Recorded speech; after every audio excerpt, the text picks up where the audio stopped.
No names are mentioned in this message out of respect for the victim's family members and because the case remains under investigation. This message is presented through a spiritual lens, addressing deeper realities beyond the visible events. What happens when rage is tolerated, discipline is avoided, and spiritual warfare is dismissed as superstition? The result is not confusion, it is bloodshed. What the world is calling an unthinkable crime is actually a visible outcome of invisible battles that were ignored for years. This is not just a family tragedy. This is what happens when demons are allowed to grow instead of being confronted. What has shaken the world in this season is not simply a crime. It is a spiritual failure laid bare. Crimes occur daily, but this did not merely violate the law. It violated creation order. It tore apart the most fundamental covenant God established on earth, the family. This was not just bloodshed. It was the visible outcome of an unseen war that had been ignored for years. A son once cherished now stands accused of destroying the very lives through which God brought him into the world. A father and a mother, symbols of authority, protection, and origin, were not overcome by an enemy from outside, but by destruction that grew inside the home. That alone should terrify anyone who believes evil only comes from strangers or external threats. This is what spiritual warfare looks like when it is denied, unmanaged, and mocked. The modern world wants to analyze this tragedy with sterile language. Diagnoses, conditions, environments. Anything except the truth Scripture has warned about since the beginning. There are forces that seek to destroy families by first corrupting the soul. Satan does not begin with murder. He begins with resentment. He does not start with bloodshed. He starts with rage that is excused, indulged, and normalized. What unfolded here is not sudden. It is the final stage of a long process, one where warning signs are rebranded as struggles. Rebellion is renamed expression, and authority is treated as harm. Spiritual warfare was taking place long before violence erupted. But because it did not look dramatic, it was dismissed. Scripture says the enemy comes to steal, kill, and destroy. He steals reverence. He kills restraint. He destroys relationships. And when he is allowed to operate unchecked, the end result is exactly what the world now calls unthinkable. This tragedy confronts society with a truth it hates. Love without spiritual authority is not protection. It is exposure. Compassion without correction is not mercy.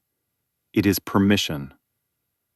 When parents, institutions, and communities refuse to confront darkness early, they do not remain neutral. They surrender territory. Spiritual warfare does not always announce itself with obvious signs.